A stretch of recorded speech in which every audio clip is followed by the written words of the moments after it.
kitrotro dia raha tsy voatsabo amin'ny fotoana ara-dalàna ao anatin'ny fotoana aingana dia miteraka complication voka-dratsy maromaro.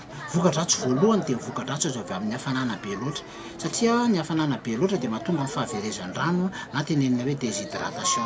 Ny hafanana be loatra eo amin'ny ankizy na ny tanora dia mety hiteraka ny mifanintona na hoe crise convulsive. Manarak'izay lasa misy fiantraikany any amin'ny ati-doha dia ny anaran'ilay aretina moa zany rehefa tonga any izy io dia antsoina hoe encéphalite.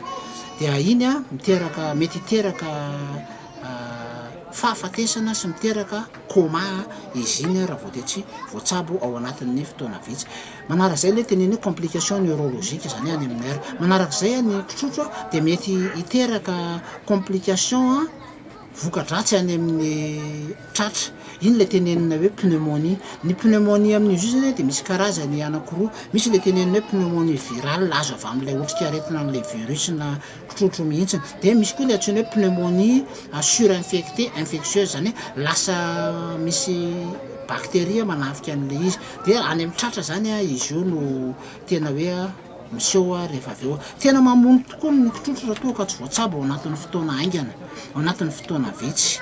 Manarak'izay ny fitsaboana ny fandraisana tanana dia azo atao dia azo atao tokoa ny mifehy anazy ny misoroka anazy amin'ny fitondrana ny marary aingana dia aingana any amin'ny mpitsabo any amin'ny toeram-pitsaboana rehetrarehetra zay akaiky zay anentanana foana hoe manatona an'ireo dokotera médecin traitant anareo ny toeram-pitsaboana rehetrarehetra zay akaiky anareo raha vao misy mitrangana aretana. Manarak'izay ny finankinanana fanafody foana kokoa dia miteraka zavatra ratsy tsy azo atao satria nahoana mety misy fanafody maha-allergique an'ilay olona zay tenenina foana aza mihinan-kinam-panafody foana fa aleo mpitsabo no mandeha manome ny fanafody. Manarak'izay ny fanafody tompoko dia tsy dia lafo ary tena misy eto Madagasikara. Tsara ka tsao alefan'ny olona sasany hoe tsisy ny fanafody lafo be izy io. Ny manarak'izay kokoa amin'ny resaka sakafo omenan'ny olona voan'ny kitrotro dia tsara raha omena ampisotroana rano be dia be ny olona iray, na ny ankizy na ny ankizy kely na ny ankizy lehibe. Amena rano matetika rano avy nampangotrahana tsara, rano madio. Manarak'izay dia ny fanomezana voankazo zay mitondra hery fiarovana mampitombo ny hery fiarovana tena zava-dehibe ao anatin'ny fitsaboana ny kitrotro. Ny voankazo omena anazy dia le voankazo misy ranony ireny. Ohatra raisitsika ny papay, raisitsika ny mananasy, raisitsika indrindrandrindra ny jus de tamarin. Reny zao tena tsara be, ny voasary moa raha mahita reny zavatra reny da fampisotroana rano zany. Dia manarak'izay ny fanentanana ny olona rehetra zany hoe tsy alefa mianatra ny ankizy raha voavoan'ny kitrotro.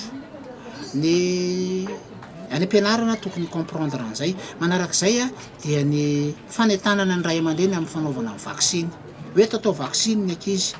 Ny ministera manana ny programmany amin'ny vaksiny koa ny tenina dokotera dia hoe tatao vaksiny ny ankizy fa aza femipenina any an-trano any. Dia ny fandraisan-tanana ny tsirairay, ny ray aman-dreny, ny any am-pianarana, ny any amin'ny manodidina hoe tena manatona ny toeram-pitsaboana ny tena zava-dehibe ao anatin'ny fitsaboana ny kitrotro. Fa mora tsaboana izy io raha tratra ao anatin'ny fotoana vitsy. Nefa kosa raha sanavitsy tratra ao anatin'ny fotoana raha négligé zany tsinotsiniavina izy io dia tena mahamono ary tena mahafaty. Ny anton'ny kitrotro moa dia virus, otrika aretina zay izy io hoe virus mahatonga an'io dia virus le hoe mahatonga ny donika, mahatonga ny kitrotro sy ny rougeole, ny ary ny rubéole. Virus zay izy paramyxovirus. Dia virus io tompo dia virus miovaova hery matanjaka be. Zay ny antony mahatonga ny fiovaovan'ny heriny amin'izao raha fotoana zao. Satria ny zavatra hita zao tatoato nanomboka tao amin'ny oktobra teo, tapatapaky ny oktobra dia miparitaka be tokoa ny io trangana aretina na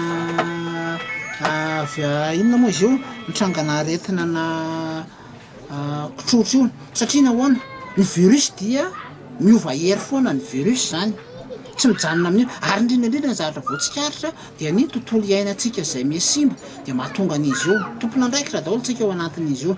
Manarak'izay ny tena zavatra hita tato ato dia ny teo amin'ny ankizy tanora nanomboka teo amin'ny 4 ka hatramin'ny 2 taona dia tena nibetsaka izy io tsy mitovy any tamin'ny teo aloha fa tamin'ny teo aloha moa ka ankizy latsaky ny 2 taona nibetsaka fa tamin'ity taona ity zany a dia zay no zavatra azo ny tenena ohatra ny teto amin'ny toeram-pitsaboana zay tantanako zao dia manodidididina eo amin'ny 20 olona eo no manatona amin'izy io fa mahafinaritra kosa dia tonga ny olona vao manomboka amin'izao ny trangana-retana ka zay no anentanana hoe vao misy trangana-retana amin'izao dia manatona an'ireo dokotera rehetrarehetra izay mpitsabo anareo izay dokotera akaiky anareo fa dokotera